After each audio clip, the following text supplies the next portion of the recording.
Olá pessoal, hoje eu estou aqui para falar com vocês do nosso módulo de segurança operacional. Tá, eu vou dividir esse vídeo aqui basicamente em dois para não ficar muito extenso, onde o primeiro eu vou começar toda a parte da ferramenta propriamente de segurança operacional e no segundo eu vou passar pela ferramenta de gestão de mudanças, que no fim vocês vão ter o entendimento que elas se completam, tá? Então, eu já estou aqui no menu de segurança operacional na parte de impairments propriamente, tá? E o que consiste esses dois módulos? Basicamente, esse módulo segurança operacional, o objetivo dele é em relação à prevenção, controle e mitigação de riscos de acidentes que envolvam aí pessoas, meio ambiente e equipamentos. Tá? Então, o objetivo é que a gente possa, através de uma série de formulários, controlar e mitigar essa parte de riscos de acidentes. Tá? Então, aqui na parte de segurança operacional, para que a gente chegue aqui na parte de fato de utilização do módulo, nós precisamos primeiro fazer aqui uma série de cadastros envolvendo o nosso sistema. Tá? É, a princípio, nós temos que cadastrar ali toda a nossa área industrial. No caso aqui, eu estou fazendo um exemplo em cima de uma planta de biogás. Então, aqui eu tenho a planta propriamente, chamada de 001, é uma planta fictícia. Tenho aqui a área do prédio da administração, por exemplo, e cadastrei aqui apenas um biodigestor eh, com os seus transmissores aqui, tá? Alguns instrumentos que nós temos ali em campo para garantir a segurança ali dos equipamentos, das pessoas e do meio ambiente. Tá? Então são todos equipamentos ali da nossa automação da planta. Então, a princípio, nós temos que fazer essa parte de cadastro aqui, que nós chamamos de árvore de elementos, são os elementos que compõem a nossa planta. Tá? Posteriormente, já é de conhecimento de vocês, né, que já utilizam a plataforma, ou que ainda não utiliza, apenas um resumo breve, a parte de usuários, grupo de recursos e perfil de acesso. Tá? Então, basicamente, aqui eu vou fazer o cadastro das pessoas que vão utilizar a plataforma. Os grupos de recursos nós chamamos são os grupos de usuário, basicamente. Então, de repente, ali, ó, como no caso, quem são os coordenadores, dentre os usuários cadastrados, quem são coordenadores, diretores, engenharia, gerentes, líderes e assim por diante. Tá? E aí aqui no perfil de acesso é justamente a parte que a gente vai limitar os acessos à plataforma. Nesse usuário que eu estou usando, ele é um usuário administrador, então eu tenho aqui todas as ferramentas da plataforma, com todas as permissões do nosso sistema. E aí, no caso, eu criei esse perfil SEG, Segurança Operacional, limitando aqui os acessos apenas às ferramentas da plataforma voltadas para esses dois módulos, tanto a parte de utilização quanto a parte de cadastros aqui que a gente precisa fazer dentro desses módulos, tá? Então, tudo aqui, eu não vou entrar em muitos detalhes, mas a gente consegue segregar bem aqui essa parte de usuários, tá? É, na sequência, a gente vem para os cadastros próprios do módulo de segurança operacional, onde eu tenho que fazer aqui, na ordem que estão descritos aqui, tá? Todos esses cadastros para que a gente possa cadastrar o instrumento final que, né, a gente vai fazer ali os chamados impairments. Tá? Então são os SCIs que nós vamos cadastrar, né? São os do inglês, né? Security Critical Instruments, instrumentos críticos de segurança, que são instrumentos que geram algum alarme ou shutdown, né? O desligamento de um equipamento quando atingem valores críticos. Então a gente tem que controlar aí esses instrumentos, né, chamados SCI. Então a gente chama, vocês vão ouvir bastante eu falando esse nome aqui durante a explicação. Então a gente vai partir aqui dessa parte de cadastros dos SCIs, tá? Então começando aqui por parte de intertravamento, basicamente a gente vai cadastrar ali o que a gente tem de intertravamento ali desses SCIs, né, que vão ajudar a mitigar ali alguns erros, alguns riscos para nossos equipamentos, plantas, né, meio ambiente, pessoas.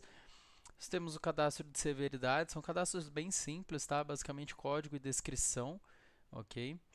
Parte ali se o nosso instrumento é um instrumento de criticidade leve, moderado, alto, crítico. Isso a gente deixou cadastrado por conta de cada pessoa, né, de cada cliente, a forma que vai querer nomear ali sua parte de severidade. Aqui são os riscos, então quais riscos aquele instrumento, aquele SCI traz para mim, né? Então aqui a gente poderia fazer o cadastro de todos os riscos possíveis, tá? Aqui qual a frequência que possa acontecer algum problema, né? Então qual a frequência que esse SCI pode gerar problema, né? Eu posso ter um problema ali frequente, é possível, pouco provável, remoto de acontecer alguma coisa, extremamente remoto de acontecer, tá? Aqui a parte de prefixos, esses prefixos para quem aí já é mais por dentro da parte de automação, né? Então são alguns nomes de instrumentos, né? Então FIT, Flow Indicator Transmitter, o LIT, Level Indicator Transmitter. Então assim, eu cadastrei aqui apenas alguns de exemplo para a gente utilizar lá depois no cadastro do instrumento. Aqui são as medidas de mitigação que a gente pode fazer. Então também parte cadastrável, porque no primeiro momento nós podemos ter o conhecimento de apenas algumas medidas, né? Então o que seria mitigar um erro? Então é aplicar alguma, como a gente está vendo aqui, alguma redundância ou algo que vai evitar que a gente gere um problema ali para a nossa planta, né? Então assim, às vezes eu tenho um instrumento que se ele está sozinho ele é muito crítico, se ele eu coloco uma redundância ali para ele, eu caio esse nível, né, de criticidade do meu instrumento. Aqui eu tenho algumas regras configuráveis, né, então de acordo com o nível do meu instrumento, né, de criticidade do meu instrumento, eu posso fazer algumas regras para ele. Então, se eu tenho um impairment que a gente chama, né, e só para explicar o termo impairment, significa uma condição, situação que vai comprometer a integridade ou funcionalidade do sistema de segurança, né? Então, se eu estou tirando um transmissor ali de pressão da minha caldeira, por exemplo, ele pode ser, ele é, né, no caso, o impairment, que é esse instrumento que pode comprometer a integridade. Então, se eu estou tirando ele, eu vou ter minha segurança da caldeira ali, digamos que limitada, né? Então aqui, se for um instrumento de leve criticidade, eu posso ficar ali 120 horas nesse caso, né, com ele parado. Se for um teste de rotina, eu posso fazer por 10 minutos a inativação desse instrumento. Se eu tiver que repetir esse teste de rotina, eu preciso esperar 2 horas até que eu possa repetir. Então são algumas regras aqui que a gente preenche dependendo do nível desse instrumento, tá? Agora, propriamente, nós vamos vir aqui para o cadastro do instrumento. Eu vou fazer a edição de um instrumento já cadastrado, tá? Então, basicamente, aqui a gente vai colocar a descrição do instrumento, eu busco o equipamento que ele está relacionado, aqui no caso o biodigestor vertical. Aqui nós temos algumas questões de código externo e descrição, porque muitas vezes vocês podem ter um outro sistema aí que já faz o cadastro dessas informações, ou até mesmo uma planilha de acompanhamento no Excel. O tipo de atuação, lógico, físico, se for lógico, qual é o tipo de atuação lógica que é feita. Então aqui a gente começa a amarrar todos os cadastros que a gente fez, né? Então prefixo, intertravamento, risco, severidade, nível sem mitigação, frequência, medidas de mitigação que a gente cadastrou ali que podem estar relacionadas a esse instrumento, qual é a frequência depois de mitigado, qual é o nível do risco depois da mitigação e assim por diante. Se esse instrumento ele participa de um teste de rotina ou não, se participar, de quanto em quanto tempo que é realizado esse teste de rotina. E aí aqui, apesar desse módulo ser um módulo muito voltado a formulários, pouco relacionado com coleta de dados de automação, é possível que a gente vincule as tags de automação para que a gente possa monitorar algumas informações. Tá? Então, por exemplo, o status desse instrumento, se ele está ativo ou inativo, por exemplo, se a malha de controle dele, por exemplo, está em automático ou manual, se o intertravamento dele está ativo ou não, né? Então aqui são algumas informações que a gente relaciona e aí através desses instrumentos aqui, dessas tags vinculadas, a gente vai monitorar algumas informações que podem vir da automação, tá? Então, para finalizar aqui essa parte de cadastro, nós temos a árvore de grupo de usuários, que são as responsabilidades. tá? Então nós começamos ali com os diretores e vamos descendo essa escadinha, né? Ou, por exemplo, a gente pode começar com operadores, depois nós viemos aqui para os líderes, supervisores, coordenadores, gerentes e diretores por fim. Então isso compõe dessa forma, a gente faz o cadastro dessa forma para determinar as responsabilidades de aprovação dentro desse módulo, tá? E aí, por fim, matriz de aprovação. No caso aqui, a gente pode cadastrar, cada setor da minha planta pode ter uma matriz diferente. No caso aqui, eu criei só para o BIOS de gestores. E estou falando aqui, né, quem são as pessoas que podem solicitar e executar um impairment, né, ou seja, tirar esse instrumento de campo ou solicitar que esse instrumento seja retirado. E aqui quem são as pessoas que podem aprovar esse impairment de acordo aqui com o nível dele, né? Então, no caso aqui, o coordenador aprova impairments do nível leve, gerente moderado e o diretor da minha planta que aprova os altos. Tá? E aí aqui as pessoas que podem, no caso aqui o operador ele pode solicitar, porém ele não pode executar um impairment. Já o líder ele pode solicitar e executar esse impairment. Então aqui toda a parte de matriz de aprovação. Tá?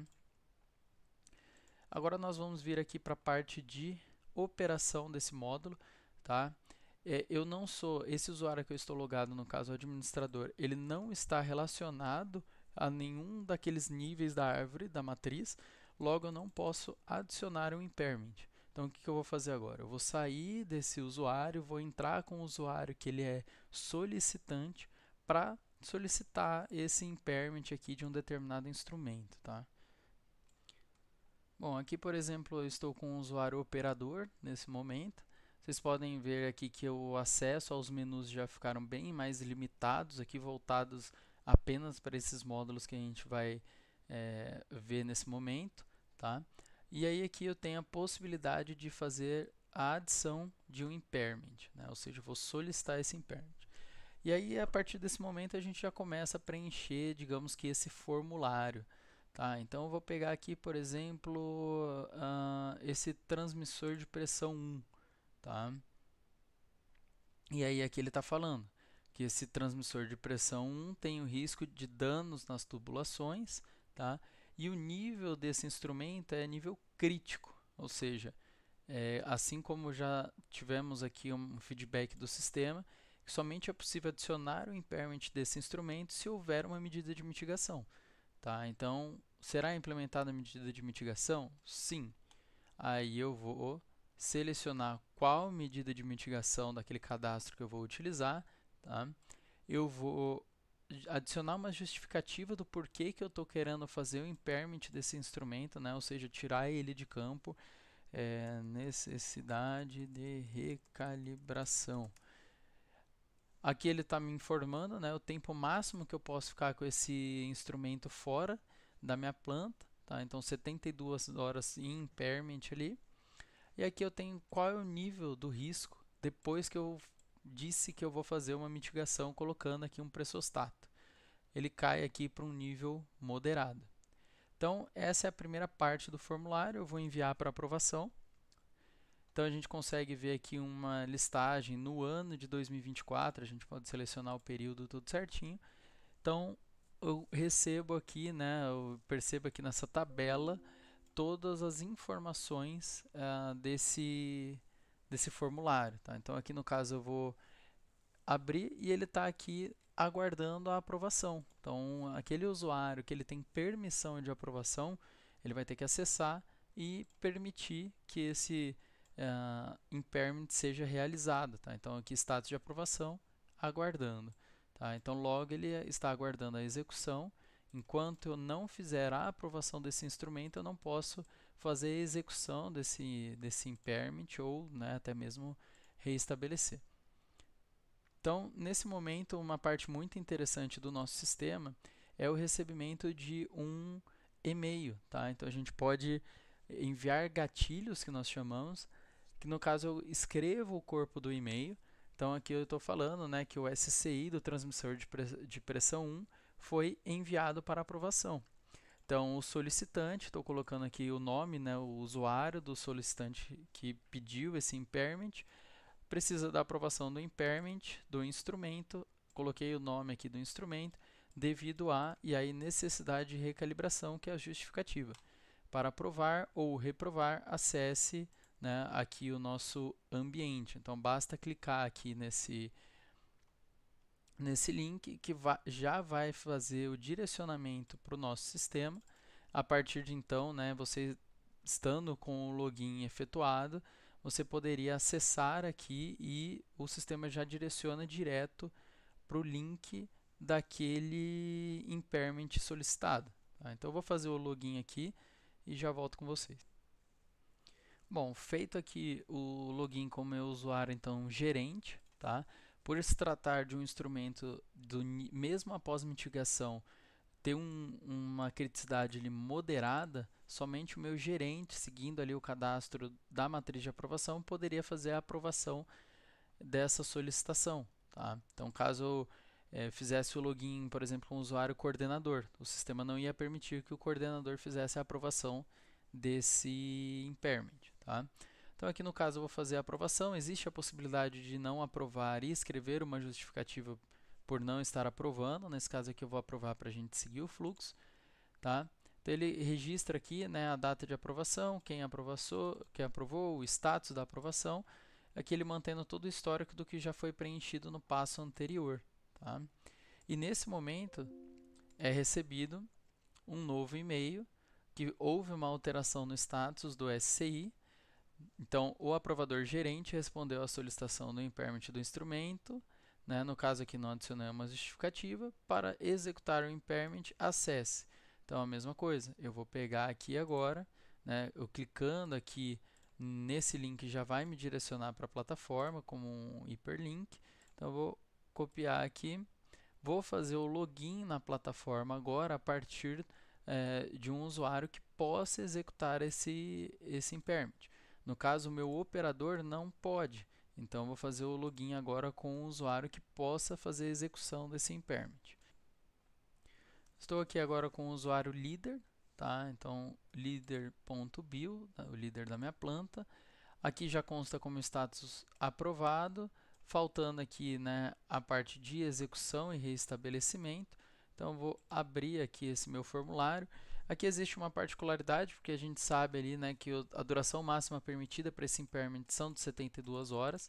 Caso eu queira ampliar essas 72 horas, eu posso solicitar aqui, né, então, considerando o dia 22/7, 2h23 da tarde, mais as 72 horas, significa aqui que eu posso devo reestabelecer até dia 27/5. Caso esse prazo não seja cumprido, também é enviado um e-mail ali informando que o restabelecimento está em atraso, ok? E aí aqui eu posso solicitar uma data posterior ali para fazer o reestabelecimento do meu impairment, tá? Não é o caso agora. Eu vou apenas aqui executar, então o impairment foi executado. Então depois que eu fui lá, tirei meu instrumento de campo, vou colocar aqui como executado. Quando que eu fiz a minha execução, vou colocar aqui o momento atual, tá? Não vou adicionar aqui uma observação, óbvio, real, mas eu vou colocar aqui uma informação, o impairment foi realizado com sucesso. Vou salvar aqui essa informação de execução. Novamente, eu vou receber um e-mail dessa execução realizada com sucesso. Tá? Então, o impairment do transmissor de pressão 01 foi executado. Aí eu coloquei aqui a data de execução, né? E para ver os detalhes, acesse. Então, mesma coisa aqui, eu clico nesse hyperlink, vai direcionar aqui para a plataforma, direto aqui no formulário desse instrumento. Tá? E aí, por fim, faço o restabelecimento desse instrumento. Então, depois que a gente tirou esse instrumento, fez a calibração dele lá na oficina de instrumentação, eu vou retornar ele para campo, seleciono aqui quando eu fiz o restabelecimento dele. Então, a calibração realizada com sucesso, instrumento reinstalado, por exemplo. Vou salvar aqui também essa informação. Vou receber mais um e-mail de reestabelecimento desse impairment. tá? Então, o impairment do transmissor foi restabelecido, data de restabelecimento. Lembrando que essas informações presentes aqui no e-mail são de configuração, né? São passíveis de configuração, então eu posso entrar lá na configuração do nosso sistema e redigir aqui esse corpo do e-mail, tá bom? Então, voltando aqui, nós temos aqui o impairment do nosso instrumento executado e registrado. Então, fica aqui gravado todo como se fosse um formulário armazenado no nosso sistema que esse impairment foi realizado ali. Lembrando que tem toda essa parte de aprovação. Para a explicação não ficar muito longa, imagino que já está um pouquinho longo, mas não tem como resumir mais ainda esse módulo. Mas, muito pelo contrário, a gente poderia ficar aqui mais um bom tempo falando a respeito dele, que seria de todas essas regras que nós possuímos. Então, se eu já tenho um impairment aberto para aquele instrumento, eu não posso solicitar novamente. Tá? Nós temos instrumentos ali que eles são relacionados, então, por exemplo, se o sistema entende que eu já tenho, vamos supor que eu tenho instrumentos redundantes, para um deles eu já criei um impairment, ou seja, ele está fora ali da minha operação. Se eu vou gerar impairment para o outro, ele vai falar, opa, você não pode gerar ali simultâneo para dois instrumentos críticos. Então, isso pode aumentar a criticidade, ou eu sou obrigado a finalizar o impairment, ou seja, restabelecer o instrumento anterior antes de ir para o próximo. Então, eu tenho todas essas informações aqui desses nossos formulários, ok? E nós temos também aqui o que nós chamamos de testes de rotina, tá? Então, aqui eu tenho os meus instrumentos que participam de testes de rotina, tá? Então, esses testes de rotina, eles têm um prazo, né? Então, no caso aqui, esse está aguardando atrasado porque ele é de verificação, né, de teste de rotina semanal. Não atingiu a semana, eu não fiz, né? No caso, nós operadores da plantas não fizemos aqui o teste de rotina, ele mostra ali como atraso. Também é possível enviar um e-mail para informar que esse teste de rotina está em atraso, ok? Aqui eu vou criar então aqui para esse teste de rotina que está em atraso. Então, a gente pode adicionar ou não, não é obrigatório nesse caso, a justificativa para esse teste. Ele informa aqui também o usuário que está realizando o teste de rotina, qual é o instrumento, o nível após mitigação, sem mitigação, duração máxima permitida para o teste de rotina, no caso aqui 5 minutos, todas essas informações. Aqui ele pergunta se será usada alguma medida de mitigação para esse teste de rotina, eu vou colocar aqui sim, tá? Informar aqui redundância transmissor de nível alto. Será realizado o impairment, ou seja, eu vou retirar esse instrumento para fazer o teste de rotina. Nesse caso aqui eu vou colocar como não, tá? E salva a informação. Então, a partir desse momento, eu abri o meu teste de rotina, vou lá para o campo, vou executar o teste de rotina através de um calibrador, por exemplo, e aí, na volta, eu termino de preencher essa informação. Então, se eu realizei o teste de rotina, quando eu realizei o teste de rotina, se foi bem sucedido, se eu preciso repetir esse teste, né, aí nós temos aquela regrinha lá que foi cadastrada de 2 horas e tudo mais. Então, aqui eu vou colocar que não. Se o instrumento atendeu satisfatoriamente ao teste, eu vou colocar aqui sim também. Então, após realizar a leitura de nível através do calibrador, o instrumento teve a mesma medição realizada, confrontando o mesmo valor com o mostrado no calibrador. Por exemplo, tá? Aqui só algo fictício para a gente adicionar uma observação. Vou salvar aqui o teste. Então, a partir desse momento, fica registrado esse meu teste de rotina. Tá? Então, a gente consegue ver todo o histórico aqui também no período selecionado, no caso aqui como padrão ano de 2024. Tenho todas aqui as informações, leve, semanal, líder. E aí ele fala aqui, ó, foi concluído no prazo, no caso no prazo daqueles 5 minutos que eu tenho ali de janela. Tá? E aí para o meu instrumento como master, que é o transmissor de nível, agora eu estou aguardando no prazo. Tá? Então, o que o sistema vai fazer? Eu executei dia 22, semanal. Então, a próxima execução que eu preciso fazer desse instrumento é até dia 29, que no caso é daqui 7 dias ali, né? Segunda-feira que vem. antes das 2h30 da tarde eu preciso executar mais um teste de rotina desse instrumento. Caso eu não execute, ele vai, né, disparar, o sistema envia um e-mail para nós informando que o teste de rotina deste instrumento, né, desse SCI, está em atraso. Ok? Então, basicamente, é assim que funciona esse módulo, né, de SCI, da parte de segurança operacional. São os instrumentos, lembrando que são os instrumentos críticos da minha planta, que a gente está fazendo ali, tirando eles por um determinado momento, e a gente tem que garantir a segurança do equipamento, do meio ambiente, das pessoas envolvidas ali no processo, né? Então, esse é o primeiro módulo da parte de segurança operacional.